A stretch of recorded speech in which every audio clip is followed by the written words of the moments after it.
Hello,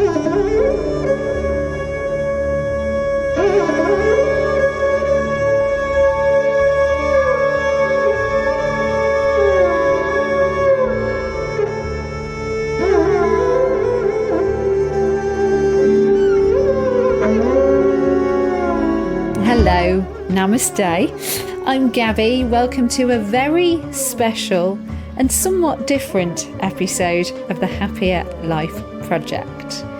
Today, I am taking you to India, the birthplace of yoga. Before we set off, a bit of background first. Yoga is a physical, mental and spiritual practice which originated in ancient India. It's a holistic discipline that combines physical postures, which we call in the yoga world asanas, breathing exercises or pranayama, meditation, and ethical principles to promote physical, mental, and spiritual well-being. India is a very spiritual country, and while it has no official religion, more than 80% of Indians are Hindu.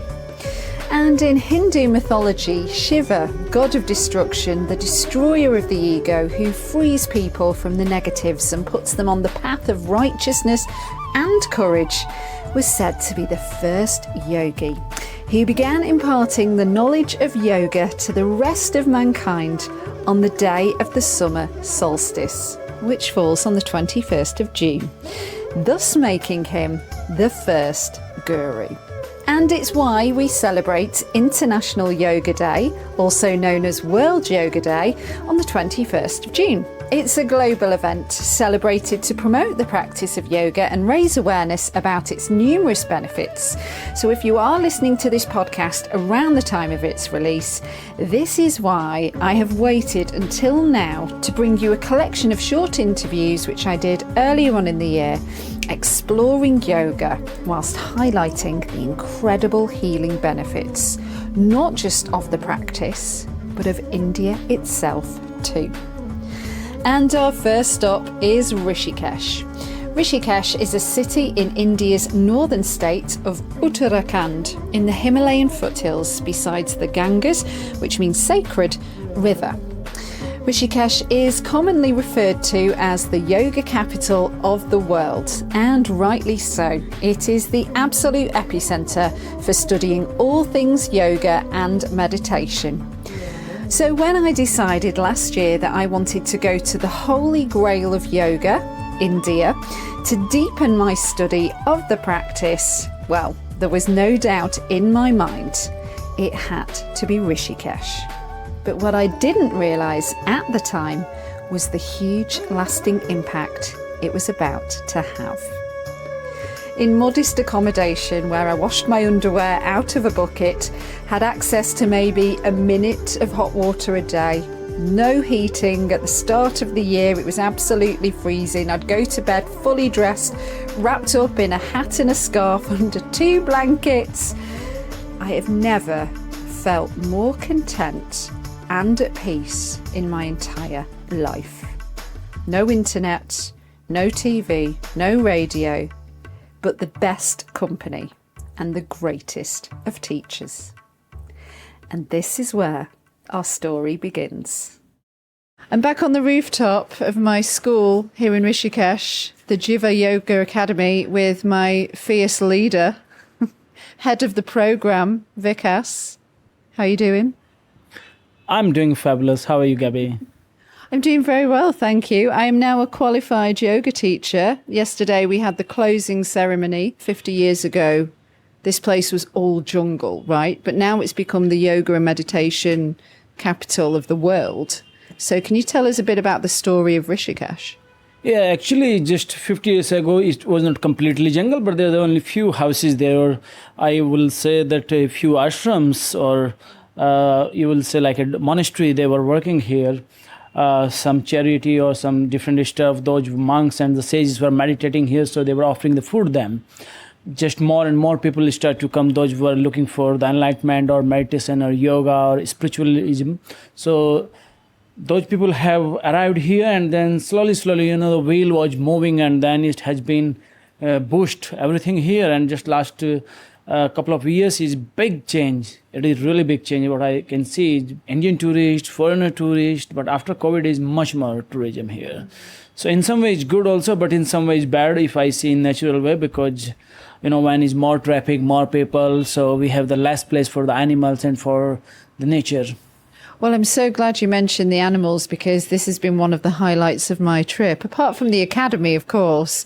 But the fact where this particular school is situated at the foothills of the Himalayas, the monkeys, you know how much I love the monkeys. Yeah, we have two types of monkeys also here. Elephants is those people are living around here in Rishikesh. The elephants entering the village, or they have broken the walls, but it's not the elephant has the intention to break the wall or to destroy the house of someone. He's walking in his territory. Exactly. You know how I love the elephants as well. My dream came true yesterday. I got to see wild elephants. So I'm pro-elephant all the way. Yeah, I have seen this video that you have. Our chai's arrived. You were our yoga philosophy teacher as well as our Ashtanga teacher. I'm certainly a lot more flexible than I was 4 weeks ago.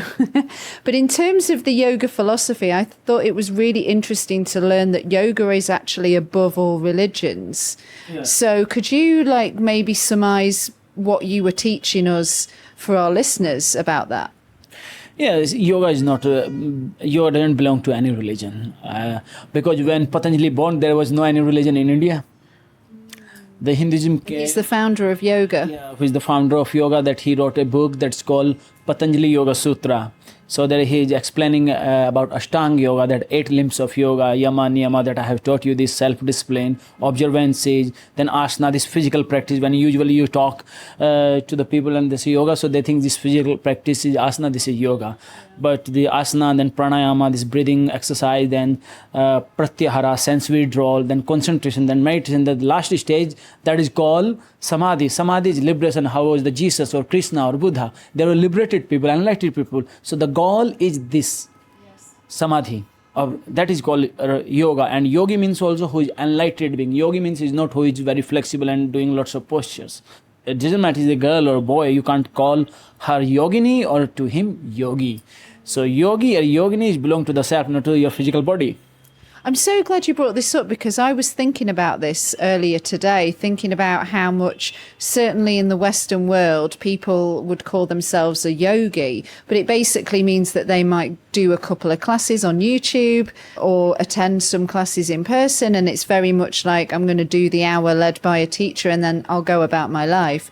Whereas to be a true yogi, you have to dedicate yourself. It's a lifestyle, right? Yeah, it's completely your lifestyle is when you have known to yourself, when you have woke up completely, you are completely awake, and the things what's going around you is not disturbing you, then you are yogi. It is not that somebody came here and he can makes you sad, or somebody came in your life, he can makes you happy. So it doesn't mean that you are yogi or yogini, because it's ultimate slavery. You are a slave because somebody has the rights on you, that the person can make you happy and sad. So it is not yogi. It doesn't matter who is coming in your life and who is leaving. And this is the unchangeable sequence of the life. My parents will leave one day. My brother will leave. My cousin will leave. My wife will leave. Definitely we have to leave. And finally, I have to leave also one day. When there is no any problem, if somebody is leaving, it will not make you sad. Or if somebody is entering, it will not make you happy. It is completely equanimity that is called yoga. I think a lot of people from all over the world come here because they want to come to the birthplace of yoga. You being an Indian guy living in Rishikesh, do you teach predominantly people who aren't Indian yoga? It is before COVID, 100% Western people. And it is interesting that people want to know, and it is said that in our own country that less people are interested in this. What do you think the mental health situation is like in India? I'm speaking quite broadly because we're a mental health app. Do you think people or Indians talk about mental health enough? Yeah, they do. And I would say last 15 years, it is revolution in India about the health. And I would say that we have a monk, his name is Swami Ramdev, that he made, we call him a modern Patanjali, because even in my childhood, I don't know. I was doing chakrasana, but I don't know this is yoga. I was doing just I don't know what it is, but I was doing. And people don't know what is yoga. Every single person in India knows yoga because of this monk. The importance that how can you cure to yourself with the natural way, with yoga, with meditation, with pranayama. But even if you really need medicine, so you can cure to yourself with the natural, this herbal, this leaf, or some skins of the trees, or this all the Ayurvedic products you can cure. And it's really amazing that I had my personal experience with many herbs. So when it comes to yoga and mental health, the benefits are huge if you're suffering from anxiety or PTSD, panic attacks, addiction. What are your thoughts on how yoga can help somebody who's struggling with their mental and emotional health? Yoga is actually completely science. It is scientifically when you are breathing. Just an example, in normal breath, you intake 400 to 500 ml oxygen. In deep breathing, that's called Ujjayi breathing, that you are doing in Ashtanga Yoga and breathing exercise you have learned. In this Ujjayi breathing, you are intaking 4,000 to 5,000 ml oxygen 10 times more. Imagine when this big amount you are consuming of the oxygen, how is the effect on your brain and on your entire body? Just this scientifically. It's not just in the fairy tales that I'm telling, it's proved. For how much time a day would you have to practice yoga, do you think, to feel these benefits? I would say that at least 30 minutes this asana practice, and 30 to 40 minutes, and minimum 20 minutes you should do breathing exercise, this pranayama. So an hour a day, basically. Yeah, an hour a day.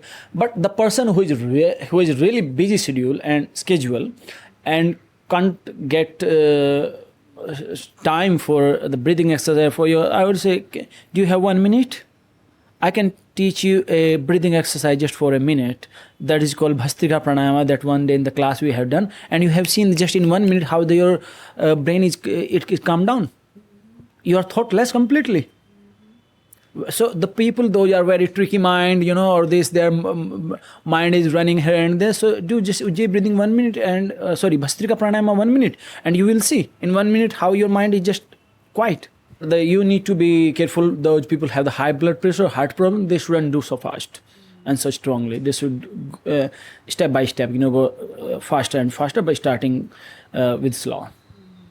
Final question as we wrap things up, and thank you for your time, and thank you for teaching me so much over the past 4 weeks. You were so lovely student. I really love you so much. $20 is in his back pocket right now. Do you think I'm ready to teach? Of course, you are the greatest yogini on the planet now. And I would not say on the planet, but in UK. And of course, you can teach. You are doing so great job. No, apart from job, that is true that you are able to teach. Thank you, Vikas. You're most welcome. Thank you so much. I was very pleased to have this interview with you. I was very pleased to have this interview with you. Thank you. Emily, we met here in Rishikesh at the Jiva Yoga Academy. We both took together the teacher training course. How's it been for you, this whole crazy almost month? I mean, the program has been wonderful, very challenging in a lot of different types of ways. So I think it's been transformative in, just the different types of challenges I've faced with yoga, but just personally. And I'm really excited to sort of deepen my practice once I get home, because I feel like I've learned a lot to, really get into it more like in my daily life. So. Well, you are such a natural. I mean, I know that you've been practicing for 10 years. I think it would be really helpful to talk a little bit about how your personal physical problems that you experienced really young, like in college, and how yoga's helped in so many different ways you manage these symptoms. Yeah, so I was diagnosed with ulcerative colitis, an inflammatory bowel disease, 10 years ago, so when I was 20. And it really changed my whole life. And that's when I got into yoga. I was in college and, really managing a lot of like debilitating symptoms where I couldn't go to class or I couldn't do physical activity, things like that. And so my friend had told me that yoga could be really helpful to really just cope with the mental part of it was the aim first. So I started yoga, and it's really hard to describe how important it's become in my life, because it's like, not only does it help with coping, like the pranayama breathing part of it, because that really helps sort of center myself when I'm feeling really stressed, because when I become more stressed, of course, it impacts your physical symptoms. So it's really helped with that, but it's also really helped me understand my body and my mental health symptoms as well better. So, like with yoga, like, you're constantly reconnecting with your breath, right? So just in normal life, your heart starts beating fast, right? I can tap into that very quickly and think, oh, am I getting irritated? Am I getting annoyed? Am I getting really flustered here? So then I can tap into like, okay, what tool can I use here, right? So I think yoga has been, again, I don't know what other word to use than transformative to really understand what I need as a person better. And is this why you decided, after 10 years of, dedicated practice, to learn how to become a teacher and to share this with others? Yeah, so I've actually wanted to become a teacher for a long time, but my health sort of prevented me from doing a really committed program, and I really did want to come to India to do it. So it was sort of really good timing that I could come here and do it. Because of what a profound impact it's had on my mental and physical health, I think it can be really helpful for anyone with a chronic disease, because with chronic disease, there's no cure, like it's forever, right? So you really have to figure out a way to manage it so you can still feel fulfilled and having a meaningful life. And I think yoga is a really profound way to do that, because you can understand yourself better so that you can, like, okay, can I go out to the movies with my friends right now, or can I not, right? So it really, I think, can help people with chronic diseases more. So that's really my goal, is to make yoga more accessible for people with like mental and physical conditions. And this is why you're going to make such an incredible teacher. And also, as well as all the, the history and the experience and, the passion behind yoga, you've got this other string to your bow. And that is that you have been a mental health therapist for many years as well, right? Yeah, so I was trained as a social worker. So I got my master's in social work. But then when I moved back to the East Coast from Chicago, where I got my degree, I started working at a health clinic as like a behavioral health specialist. So I was doing short-term therapy with patients with hypertension, diabetes, things like that. And then after that, I became a therapist online through BetterHelp. I mean, if I was looking for a therapist, you've just got such a lovely way about you. I would feel like I've hit the jackpot if I found you. As a mental health therapist, have you ever prescribed yoga as a form of treatment?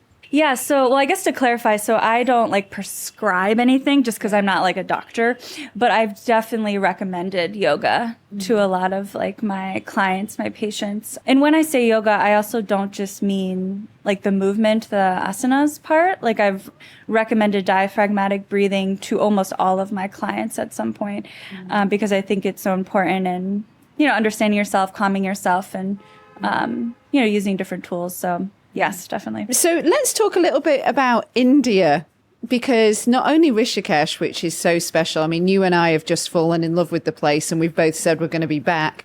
The animals is a very much a mutual like. Oh, talk a bit about the animals first, Emily.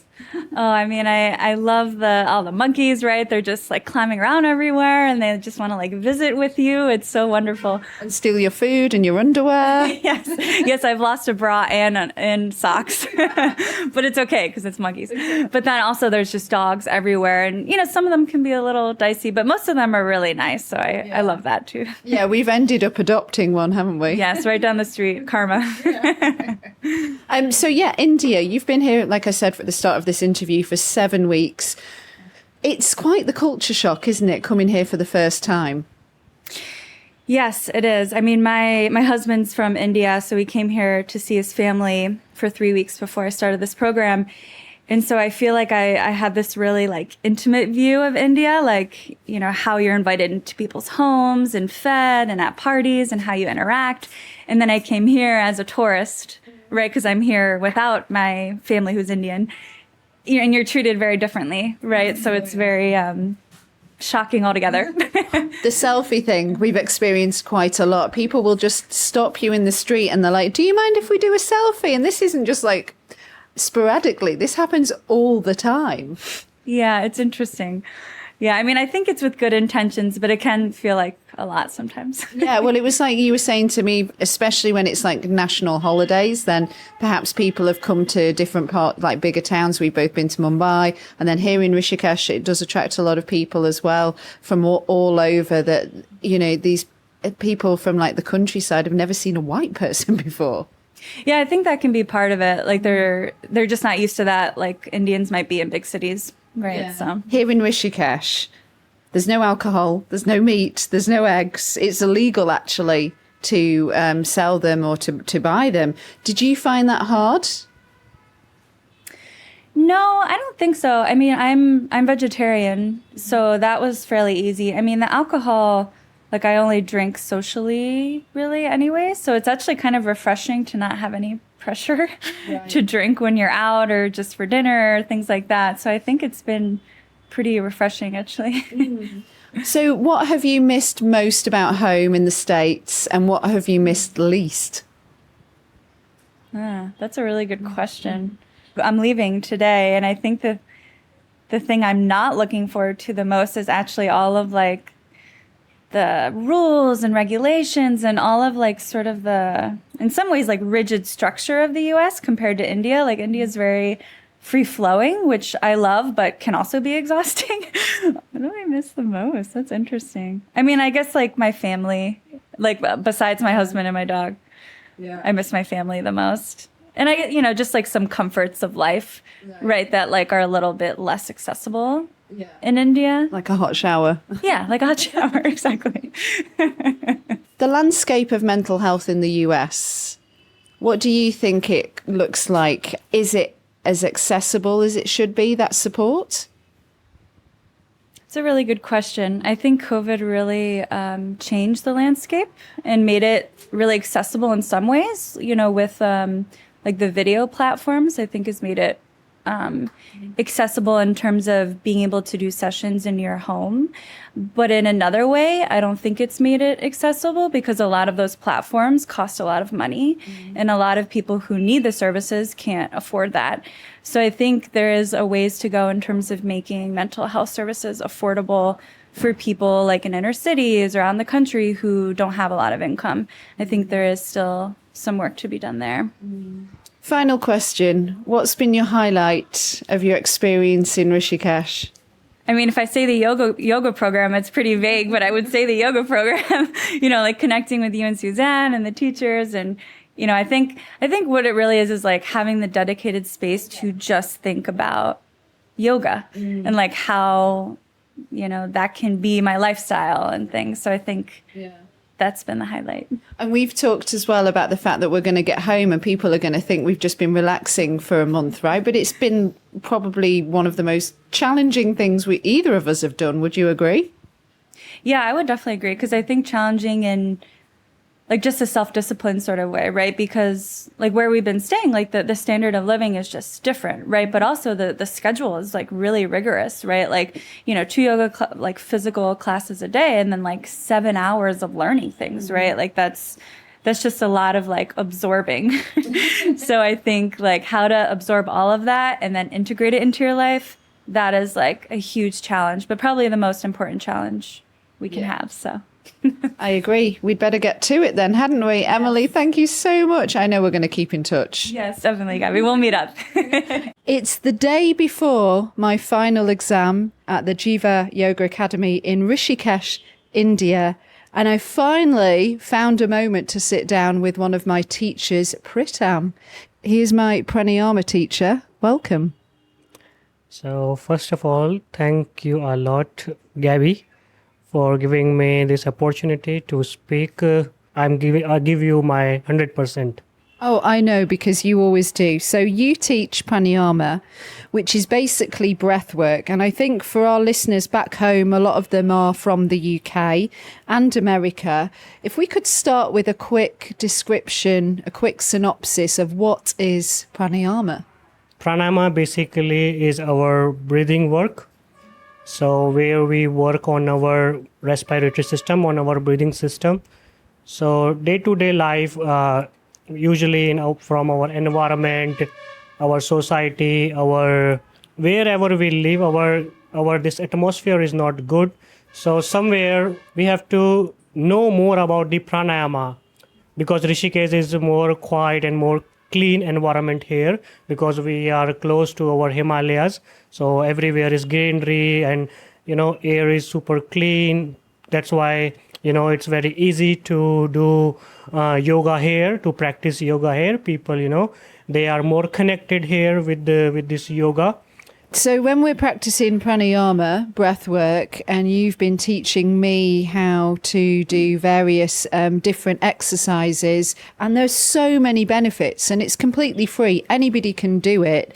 And most of us aren't breathing correctly. Could you tell us about some, and I know there's so many, but like a handful of the benefits of breath work? So in day-to-day life, first the benefits of this yogic breathing. So I think people are struggling a lot to breathe right now.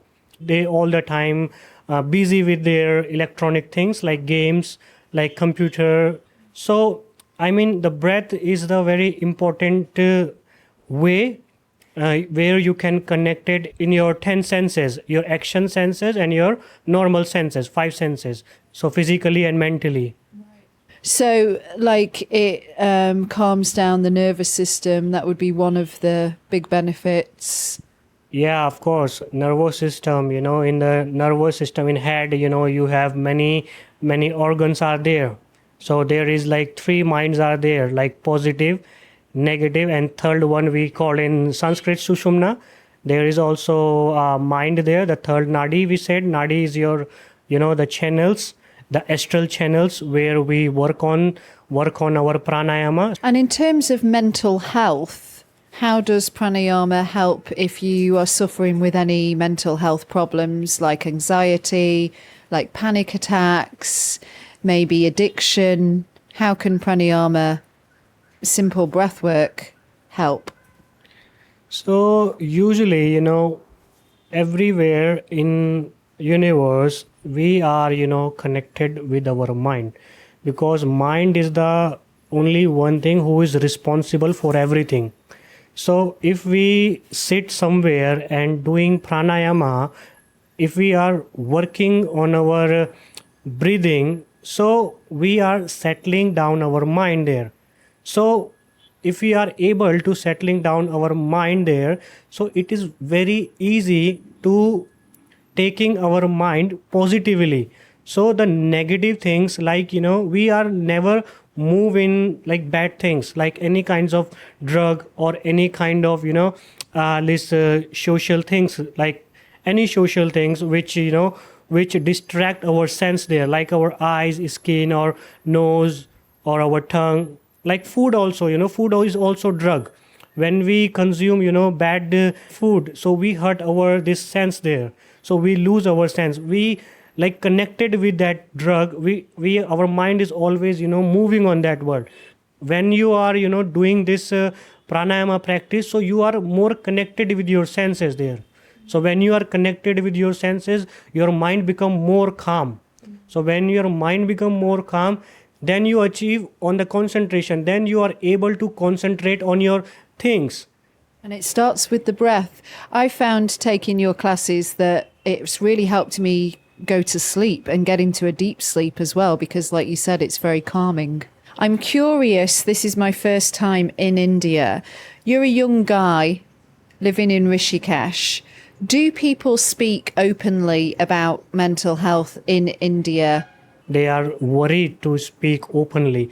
But yeah, nowadays, India becoming more more open. But yeah, Rishikesh is super advanced. I know, like, if I share this thing, whatever I kept in my head, in my body, so it is very helpful and it was very good to share. Because other thing, I don't have anything, no money, nothing, just we are somewhere struggling also, like, but from this part we are super rich.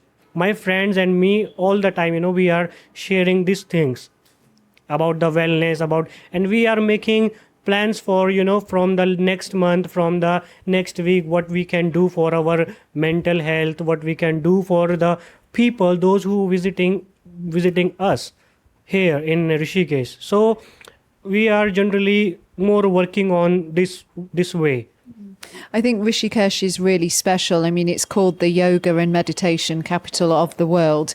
So perhaps people that are drawn to come to Rishikesh are more open about talking about their mental health. But I think if you venture outside to some of the bigger cities like Mumbai, like Delhi. I mean, speaking is not bad in other cities as well. You can speak freely there as well. But, they don't know the roots there. But when you arrive here in Rishikesh, people know the route. I traveled, in the cities, and I saw there people from morning to night. They are working in the industry, and all day they didn't work for them. They don't have time to eat. They don't even time to toilet. So somewhere it's very complicated there to, because their mind is only focused there on the money, only for money. For their body, they are not doing anything. So for that, I'm feeling like glad here. Like I learned from our masters and our families like this here. So yeah. Yeah, I mean, I've certainly learned so much over the past almost 4 weeks. And what you're saying about that connection, coming here and disconnecting from work, but connecting with nature. We're at the foothills of the Himalayas, as you said. We're right by the most holy river, I think, in the world, yes. the Ganga. I've never felt better. I've never felt more grounded. And as somebody that suffers with anxiety, it seems to have gone over the past few weeks, which is scaring me a bit about re-entering into, and I'm air quoting this, the real world when I get back home. And I just hope that I can continue with all the teachings that you've shown me and the other teachers here have shown me about finding that balance and staying connected to myself and to nature, and setting boundaries in the workplace as well, like having a cut-off point. When I finish work, I finish work. I don't need text messages or WhatsApp messages that can wait until the next day. All of those trappings, which I think certainly in the Western world, and it sounds like in India too, we've kind of accepted. Speaking of the Ganga, we're going to wrap up this interview now because I'm going to go and spend some time there. So thank you very much, Pritam. And thank you so much for teaching me about pranayama. Well, I know I've got a lot to learn, but it's been a real joy these past few weeks. So thank you. Yeah, thank you so much to come here, to visit here. And it's a very great moment for me as well to share with you. And you are such a wonderful, kind woman. And, I saw like you have such a good child inside. So, who is always finding something here in market or in, everywhere. And you are always smiling. So that was a very good thing for me, because most of the people comes here with their problems. They are not leaving their problems there. They are come with the problems here. They gives these problems to us as well. But peoples, when you meet someone, so you have to give love to others, not the problems. Because everyone have problems. Thank you so much for this interview. I hope you get some points from my from my knowledge, from my language. I hope you understand everything, because somewhere we are not native speakers. Sometimes, it's a complicated to speak and to think that English words, So thank you a lot. Oh, thank you a lot. No, I understood you perfectly. And I did come here with some problems, but I think quite quickly I released them, or the monkeys took them off me. Yeah. That's a nice way, It's hard to believe that 3.5 weeks ago, my next guest I didn't know, because now I know you so well, Susan. Welcome. Oh, thanks for having me. So you are from the USA. I am from Atlanta, Georgia. I am a retired school teacher, retired in 2019. What drew you to India? Well, I got really into yoga and I wanted to go to yoga school. So I looked around at a lot of different places, and India just seemed like the most authentic place to go to learn more about yoga. And what is it about yoga that you really fell in love with? Well, I love the way it makes your body feel, and it also translates into making your mind feel better. I like how no matter what you're doing, it's okay and you're always making progress. Like every day you try something and you get just a little bit better, and it's just a gradual progression. Our journey is coming to a close here in Rishikesh, at least very soon. And people that haven't done a yoga teacher training course, I think they think, oh, it's just going to be a holiday for a month. You're going somewhere nice and different, and you're going to maybe do some stretching. But yourself, it's really intensive. Right, yes. It was very hard. I knew it would be hard. Doing yoga class twice a day, doing hard poses, having classes, having your schedule full from 7 o'clock in the morning till 8 o'clock at night was something I'm not used to. 6 days a week as well, one day off. Yeah, that's not the retirement lifestyle. Absolutely not. What did you find the most challenging during your time here, and what have you found what's been your most sort of profound aha moment? Interesting. So the most challenging, I would say physically it was the most challenging, because I was doing a lot of things to my body day after day after day. And again, I was getting stronger, I was building muscles, but that kind of hurts too. So you have soreness, and then that kind of, again, because when your body feels good, that relates into your mental state, and the opposite is true. So when you're sore and you're tired and you're cold, then your mental state kind of deteriorates a little bit. So that was my biggest challenge, was overcoming that, staying positive about what I was doing, knowing that I could accomplish whatever I needed to do. Gee, my biggest aha moment, that's a good one, because there's like every day something new that you just like, woof. So the philosophy, just talking to people like you and Emily and our teachers about things that a lot of people don't talk about on a normal day-to-day basis. It's a deep awareness of what you're doing here on Earth, as opposed to just occupying your time with activities and, keeping busy, and then, really questioning the universe and yourself. Yeah. So I've learned a lot about that. What is the thing that you miss most about home, and what is the thing that you miss least? You're going to make me cry. Oh, no, don't cry. So, I really do miss my kids a lot. Well, you'll be seeing them soon, and then you'll be like, God, why did I miss you guys? Like when they're little, I would be like, leave me alone a minute. But then when they get older and like they're perfect and you just want to be with them all the time, then they're not there anymore. So that's all part of, the empty nest and the retirement and all of that. That's all part of the package. So, and that's one of the reasons why I do something like this, because I know I have to broaden. Well, and you've adopted 2 more kids, me and Emily. Right. So I've got 2 more kids. I just adopt adults only, no one under 18. So I miss that. I just miss how much easier things are, because you know where things are. You know which way to drive on the road. Not that I've been driving, but still it kind of freaks me out when I see cars coming on the wrong side of the road. Yeah, there's no like traffic light system here, or signposts or anything like that. Yeah, so when I'm home, when I'm back in the States, I understand everything. I understand the rules. I know what you're supposed to do, what you're not supposed to do. I understand how to speak to people. There's no communication problems, or many fewer communication problems. What I miss the least about it? There's a kind of a sense of complacency that comes with that, that I don't have now. A sense of boredom and just like, no, there's no incentive to go and get up and do something new because you're just everything's just easier. So when things are hard, they're hard, but it gives you more life. That's an aha moment right there. Yeah, very profound. You're welcome. Susan, thank you so much for sharing this journey with me in Rishikesh. I love you so much. Thank you so much. I love you too, and I love this relationship that we've built. And we've got to wrap it up now because we're shortly to go on a jungle safari together. I'm going to get that certificate. I'm going to be a yoga teacher. And then we're going to go and see wild elephants. Thank you, Susan. Thank you for having me.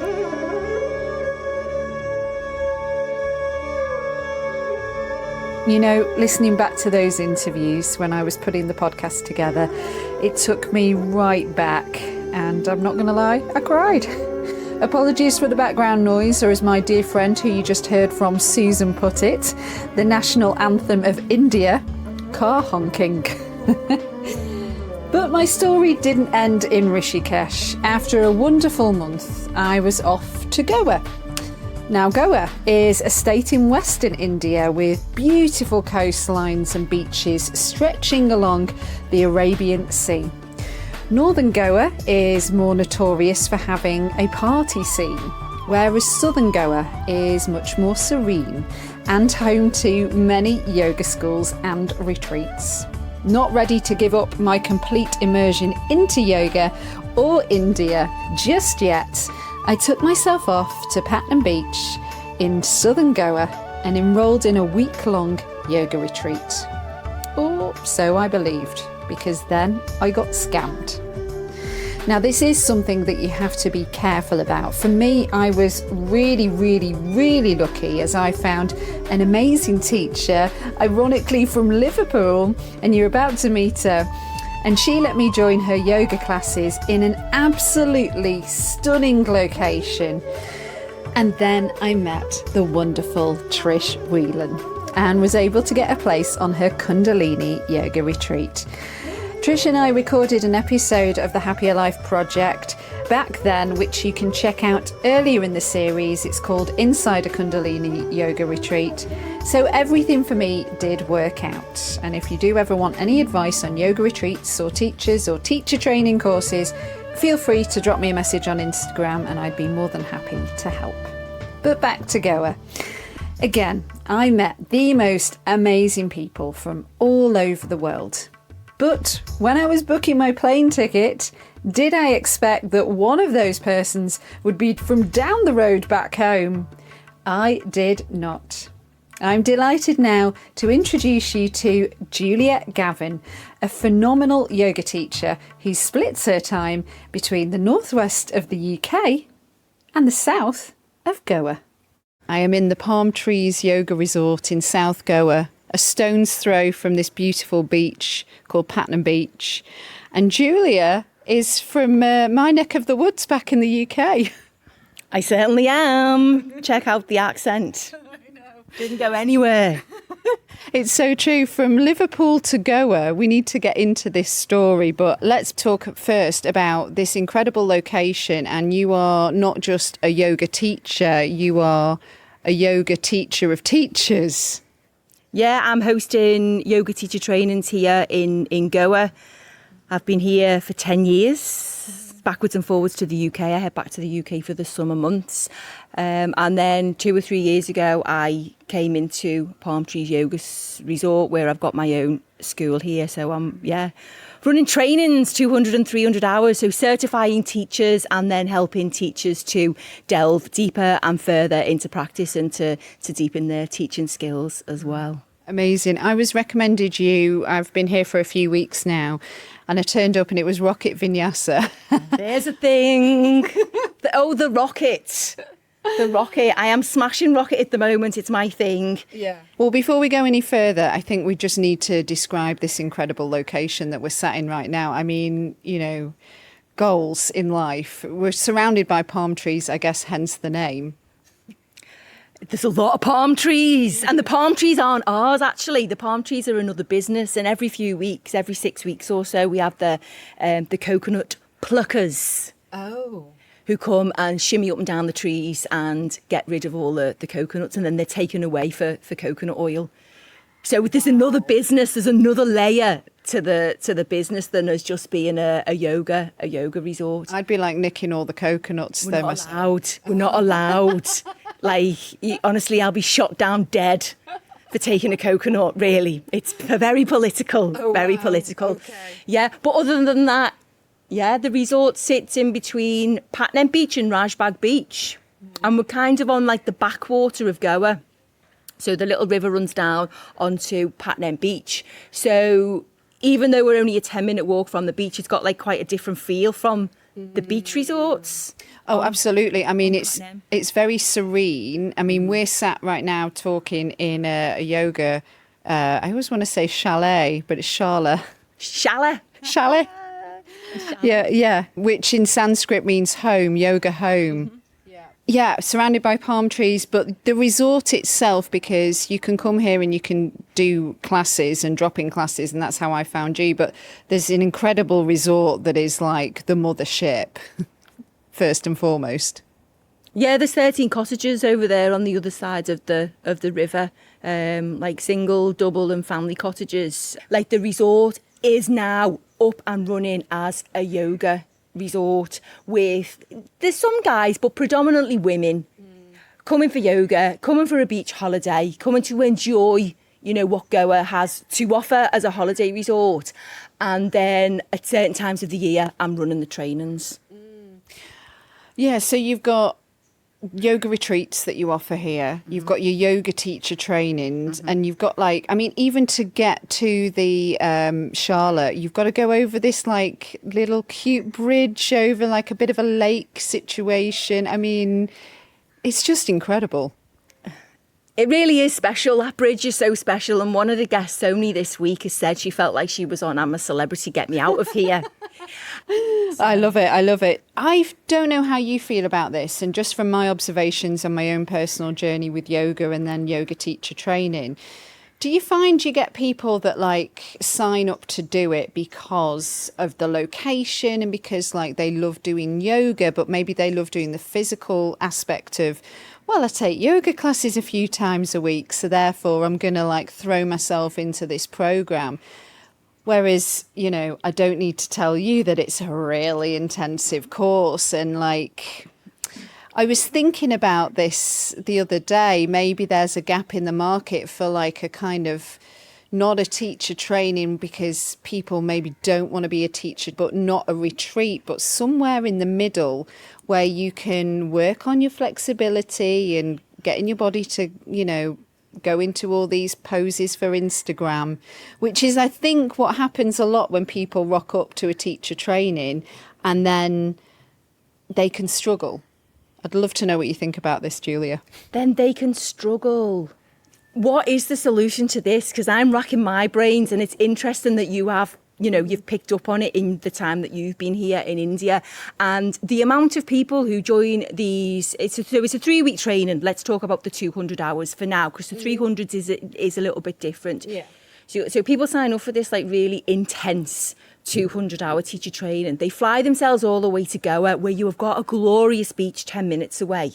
However, they are scheduled from 7 in the morning through till 6, and then there's homework. Yes. And part of that journey is to possibly accept the fact that you can't go to the beach. Yes. Right? Sometimes it gets really hot, you know, April course, and maybe you do want to go and sit in the breeze on the beach and have a soda or whatever you know. She's air quoting the word soda there. The word soda. So ultimately, I think they do come over for the holiday destination. But I think they are in for a shock when they see the schedule. It happens all the time. Yeah. And I have the conversation with them to say, you didn't sign up for a yoga retreat. It's yoga teacher training. Yeah. It's a 3-week intensive course. It is called an intensive experience, right?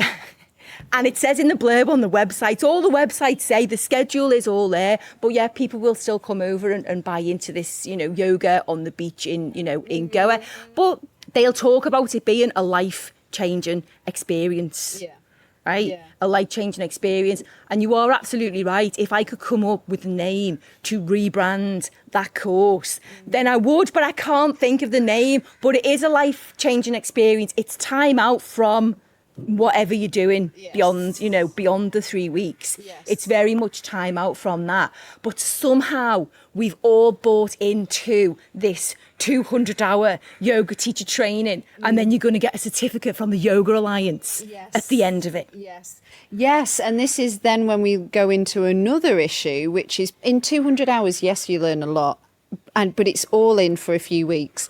And then you go back to life back home, and it's like an incredible memory, and you try and remember what you can in terms of what you've learned. And you've got to be quite disciplined then as well. But then you've got like people with a certificate that are then going on to teach people yoga. And again, I don't need to tell you this, but like yoga's not just like doing the physical aspect of it as well. And then it's like in terms of representing yoga and teaching yoga in a safe way, I feel like, are we giving away the 200-hour certificate a bit too willy-nilly? Should it be more of a 6-month diploma like it is for the Indians who like study it like going to university? I can only speak for my course. Okay. And let's just acknowledge that every single 200-hour course is completely different. Yes, yeah, I've done 2 and they were polar opposites. Right. So you could go and do a yoga teacher training and you could only look at the chakras and the nadis and the subtle body, right? You can do a teacher training without any reference to the knee joint, the shoulders, your back, and all the precautions that you need to take in your own practice and to teach, right?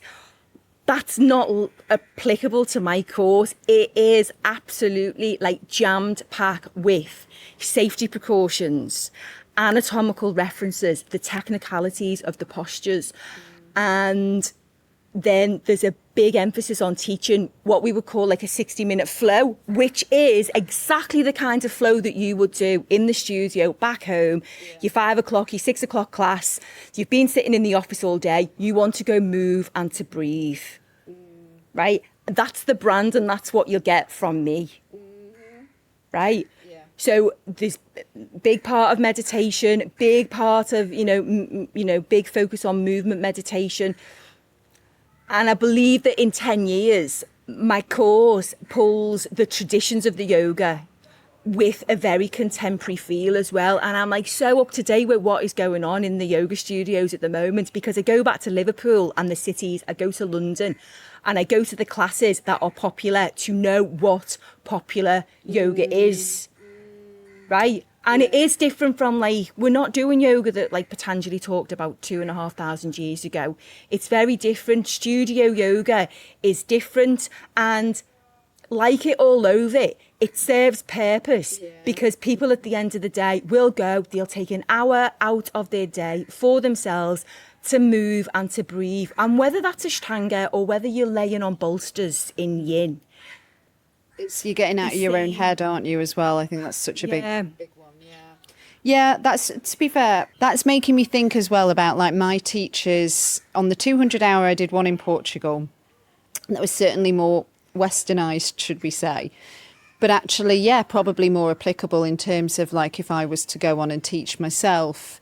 But then I was like, well, I want to learn from the Holy Grail. I need to go to India, I want to experience it, right? So I went to Rishikesh and I learned the Indian way for sure. I guess you've struck the right balance there. Regarding whether you can be a teacher after a 3-week training, what I'd like to say to that is you can only call yourself a teacher if you are teaching. Let's talk about all your training and teachings and learnings, because your story started here in Goa 10 years ago, right? in terms of taking your first teacher training yourself? Yes, yeah, and there was never any.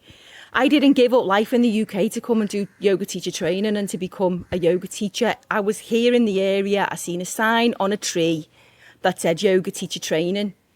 And at the time I was a high school teacher. I was with a husband who was also a high school teacher. And previously, yoga to us had been a stretch after a spinning class. We were travelling, and then for whatever reasons, we ended up in Patnam. And we'd been to Patnam like 10 years prior. And we loved Patnam, so we came back. And we'd been travelling, we'd been like super healthy, we weren't drinking. We'd actually quit our jobs in the UK, and the plan was to go and work in an international school, teaching maths and history. Paul was a history teacher. So we're here in Goa, we were on Patnam Beach, and I went out shopping one day, and I came back and I was like, I've just seen a sign for teacher training. And like, I'd never heard of that before. It was 10 years ago. It wasn't, you know, there was two big schools in the area. And there was a course that was running over Christmas. And I was like, look, we like teaching and we like yoga. Yoga back then was just yoga. There was no styles. It was just yoga. I was like, let's do this course. And it was running over Christmas, right? And I did the course over Christmas because I didn't want to get pulled into the party scene as the fun British girl. That wouldn't have been that hard, right? That wouldn't have been that hard. It was like 40p for a beer at the time on the beach. So that was the reason why we signed up for the course. Right, and then it was a 4-week course back then. It was just, as I say, it was just across the way on Patnam Beach. And for whatever reasons, husband didn't finish the course. I finished the course, and then it got to the end of the course, and I just saw like so much potential in what was a small school with an Indian, quirky, charismatic teacher who had the most amazing energy. And he was doing a great job, but I just saw opportunities to open up in terms of curriculum and to just put some better structure. Oh my God, that's the teacher in you, isn't it? The teacher in me, and, you know, schedule woman. And I just, like, the teaching methodology really kind of, like, interested me because, you know, coming from, like, an education background, just the whole pedagogy of teaching yoga was just really, you know, of huge interest to me. It was like a burning bush. It was a burning bush. It was insane, right? So then I was just like, yeah, I'm going to teach yoga. So then I kind of like put myself on a drop-in schedule. I was teaching like 2 drop-in classes a day and developing as a yoga teacher. And then I started helping out with the curriculum, and then it just all evolved over time. The partner, we decided that I was going to stay until the end of the season because I was loving life. Yeah. And he said, it's okay, I'm going to go off traveling. And then I saw a different path.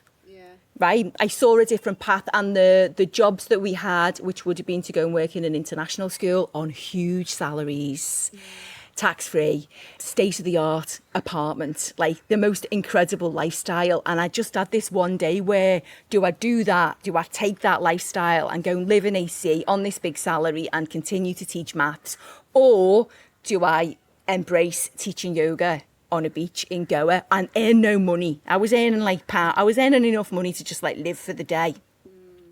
So I stayed and got involved in the school. So the relationship kind of like, we went our own separate ways, which was agreed by both of us. I just had a fabulous time there. I just loved it. I loved it. I was doing loads of yoga, wasn't drinking, like I was super, super healthy. My mind was so clear that when I had this decision to make, there was no discussion in my mind. It was like, I'm staying here and this is the decision that I've decided to take. It was that cut and dry. I've kind of got goosebumps and want to cry at the same. Your story is so inspiring. It's like, it was like destiny happening when you just knew. Yeah, absolutely. So then I had to go home, didn't I, and tell my parents and everybody that like, I've left my husband, I'm staying in Goa. Yeah. And hey guys, few small changes since I saw you last. Changed that, right? So I went home, didn't I, in hippie Indian trousers. I had a bindi on and everything. I went home like, yeah, I've joined a yoga school in Goa. And they were like, oh my God, she's joined a cult. And they were like, and who's this guru? And I'm hanging around with this guy in white with all this like long hair. And I was pretty well travelled, and my parents were always invited to come and see me all over the world, and they never made it. And when I came back to Patna, they were out within 2 weeks to come and check out like what she's got in. I mean, it wasn't even a kid. I was like 36, 37 or something like that. I was staging an intervention. What's the baby doing now? Yeah, we always stay a baby though, don't we, to the parents? 100%. My sister was like, we're going shopping, right? She was just like, get you out of that hippie gear. And then what happened when they got here and they saw? They were just like, oh God, we get it. Like, my dad loves the beach. The pair of them were beach bums, and mum and dad come out like every January, February, and they stay with me for 4 weeks or 6 weeks. So they've completely embraced it.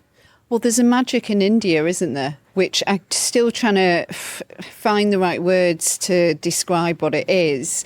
And I've not been able to manage it just yet. But there is just, from what, I mean, I haven't been all over India, so I can't really surmise the whole country. But in terms of like, let's say the yoga healing parts of India, there feels like there's just this magic. Being involved in that school was magic. Right, I've got like yogis from all over the world. Like, energy was always really high. And to pull people together for yoga teacher training or a yoga retreat and have people come, and I don't necessarily talk about healing. I talk about come and enjoy yoga in Goa with me, right? Let's practice together. Let me share everything I have with you. And then we're going to go to the beach and enjoy Goa on the beach. And for me, the magic is all the people that come together in this space in Patna, and like the beautiful souls and energy that I've met over the years. I didn't go to Rishikesh. See, that's where I found so much magic, you know? Yeah. But no beach. But a very holy river, but no beach. Absolutely. And I spent a little bit of time in Mysore. So I never ever came over to India looking for this spiritual journey. The enlightenment. No, I never ever did that. And I'm very aware, because they all arrive, you know, they arrive in our resort and in our shala. There are people who are in search of something, and they come to India and they think they're going to find it. And many of them do, and many of them don't. But surely in terms of like, through the lens of mental health and emotional health, because I have to kind of draw it back to the pod, and I'm going to use the word healing again, like you must have seen people benefit greatly, especially when you're with them in such an intense environment for 3 or 4 weeks. The journey that they go on emotionally and mentally and physically too, of course. And yoga, I don't know, there's so much releasing that happens in yoga. Mm-hmm. Like you said, for example, when we were practicing headstands, about how it gets you out of your head. Yes. You know? Right, so if you make 5 minutes in your day for meditation, to go and do handstands, 5 minutes of Ashtanga, if that's possible, right, you have taken 5 minutes out of your day to stop your thoughts. That's what yoga is. Yoga is stopping your thoughts. Right, so what happens is people come on teacher training, and this refers back to what you were speaking before about, like, how can we rebrand or rename this teacher training? Like, people are actually taking 3 weeks out of their life to come over and to dedicate it to practice and to dedicate it to learning something completely new. And that's why it's life-changing, and that's why it's maybe healing, if you want to, you know, talk about it in terms of healing, because you have created this huge, huge point of concentration in your life, right? When you're back home, you're working in the office, that point of concentration might be to go and sit and focus on your breath for a few minutes, right? But here, you're taking 3 weeks from everything at home, from your regular life, your responsibilities. And that's why it's life-changing. And that's why there's so much benefit from it, and why people consider it to be such a life-changing experience. But if you go and sign up for 10 days of Vipassana, for example, you're doing the same thing, aren't you? You're kind of taking 10 days for yourself to focus on something. And that clearing the mind is what has all the benefit. And you're using the teacher training program as a way to clear the mind. Why are you clearing the mind? Because you've got to sit and learn all your anatomy. You've got to sit and listen to the correct pronunciation of Sanskrit. You've got to sit and work out all your cues and your instructions because you are going to teach a 60-minute flow. You have no time to think of all your other shit. So true. Yeah, so true. Right? So you put yourself in that experience and you are physically challenged. Yeah. Definitely on my course is a physical challenge. Oh, yeah, I can confirm. Right? So, and pushed to your limits. And what I share on the training is it's all about accepting where you are at that moment in time. And it's an intense experience. And on some days, you will fly through the day, right? And then at the end of the day, you're going to go and say hello to everybody on Patnam Beach because you've had the best day ever and you're full of like positive energy. And then the next day, you're absolutely shattered. Yeah. You can't eat any more chickpeas. You can't take in any more Sanskrit, and you never want to do another chaturanga again, right? And you just want to cry and put your head under the pillow. So you have this 3-week intense journey to go with like the roller coaster of it. And that's really healthy as well, because that makes you accept where you are at that moment in time, accept that one day's amazing. And when I see people having these great days, I'm like, oh God, in a few days, let's see where you are. And that's all part of the process and part of the journey. Gosh, your wisdom just, it all comes out. Do you think? It all comes out. Yeah. And so how does it vary then? Because you spend, talk about goals, 6 months of the year in Goa, and then the other 6 months you're back in Liverpool, right? Because you've got is it an academy that you've got there? It's the Yoga Academy in Liverpool. I run teacher trainings in Liverpool. There's a couple of studios, and Chester, actually, we're just going to Chester. And I have a few courses that run over the 3 weeks, which is the exact same course that runs over here in Goa. Same curriculum, same manual, presented in the same way. And then I also have like the city version of the course, which runs over weekends, over 3 months. So for anybody that's maybe listening to you and being like, oh, wow, she sounds amazing and I want to do it, but maybe they're intimidated by flying to India or cost-wise, maybe they can't afford to, because we have most of our listeners are from the UK, then they could actually consider doing a teacher training in the UK. Yep, absolutely. Maybe I'll take it online. I think I'm still getting over being on Zoom in lockdown to maybe online is a possibility in the next year or so, but we've definitely got trainings running throughout the year in Liverpool and Chester. I've got an amazing teacher, Helen, and my sister Kate, and a few other teachers in Liverpool who So your sister was inspired, was she, after your... Our Kate trained with me in Nicaragua. She flew. I did teacher training on a surf camp in Nicaragua for a short period of time. That was fun. And were you holding the teacher training? Yeah, I hosted the teacher trainings, and it was yoga teacher training with surf. Right, and if anybody said to me, "Oh my God," or another person said, "Oh, you must be really good at surfing because you've got loads of core," no, this is not true. This is not true. Surfing's really hard. Right. But anyway, I was over in Nicaragua, so Kate came to do teacher training with me in Nicaragua. She's also a high school teacher. Wow. What an incredible story. So, final question, and thank you so much for your time. This podcast is called The Happier Life Project, so that at the end of every interview, I ask each guest to set some simple homework for our listeners. So, Julia, what is a simple, actionable yogic takeaway that we could all implement into our daily lives that will help us on our mission to building a happier life? What a great question. If we go back to the roots, we're in India. So Patanjali's saying that yoga is stopping your thoughts. That little voice in your head that is sometimes really positive and it's sometimes really negative and sometimes it's just in between, right? And if yoga is stopping your thoughts, right, I think it's really important that you recognise when that little voice in your head is taking you in a negative direction. That could be by holding grudges, holding on to anger, holding on to things that no longer serve you, pardon the cliche, right? And know that you've got yoga as a tool to stop your thoughts. And what is that? Is that going to do handstands by a wall for 10 minutes? Is that cuddling bolsters, right? Is that doing an Ashtanga practice? Is it coming to thrash it out with me in rocket and sweat in 35 degrees, right? What is your thing? What is your object, your point of meditation and concentration that will allow you respite from that little voice in your head? God, that's such good advice. That's what I practice. All the other stuff, all the triangle pose, handstands, one-legged king, pigeon, or whatever I'm working on at that time, it is only a vehicle for me to get out of my own head and to find a little bit of calmness and stillness in the mind. I'm not just saying it because I'm sat in front of you. You are one of the best teachers I've ever experienced. So I would just thank you as well for like helping me get out of my head while I've been here. And I'm so grateful that I got the opportunity to, you know, experience your classes here in Southern Goa. I mean, living the dream.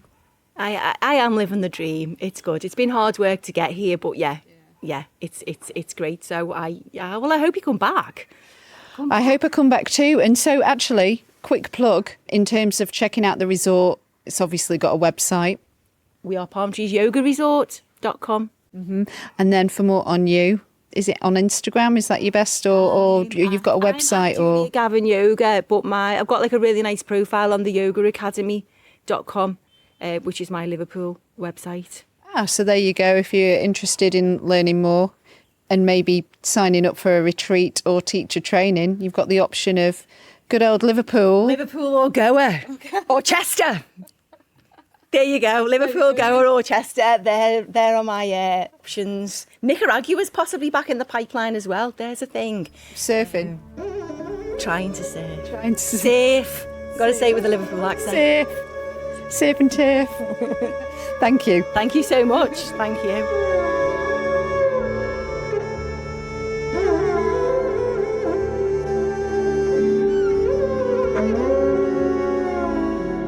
It's Gabby back with you. I want to cry again. Thank you so much for listening to this episode of the Happier Life Project and letting me share, I guess, what is my personal love letter to India, to yoga, and giving you some insight, I suppose, into my very healing journey. You can just hear how light and happy I am, can't you? It's in my voice. It's so easy to get sucked into the trappings of modern life. But when all that is taken away, it really makes you realise you don't need as much as you think you do. So from my heart to yours, thank you again for lending your ears, and of course a big thank you to the wonderful souls from all walks of life and different stages in their yoga journey for imparting some of their wisdom and teachings today. From the Jiva Yoga Academy, Vikas and Pritam, fellow students and lifelong friends Susan and Emily, and from the Yoga Academy and Palm Trees Yoga Resort, our fabulous guru, Julia Gavin. Just one more moment of your time, please, for the important housekeeping before we sign off. If you are suffering with your mental health, there is a crisis button on the My Possible Self app, which will signpost you to the correct information for immediate expert advice. Those of you who are listening on one of the podcast platforms, the My Possible Self app is completely free to download, so you don't need to worry about it costing you anything. The views expressed in this podcast are solely those of the interviewer, which is me, and the interviewees. The content of this podcast should not be considered as a substitute for professional or medical advice. The primary healthcare are not involved in the production or content of this podcast. If you've found this episode helpful and you haven't already subscribed, please do, and leave us a review. And to find and follow us on social media, we are at My Possible Self, and I've been at Radio Gabby. The light in me honours the light in you. Do take care, and I'll see you on the next one.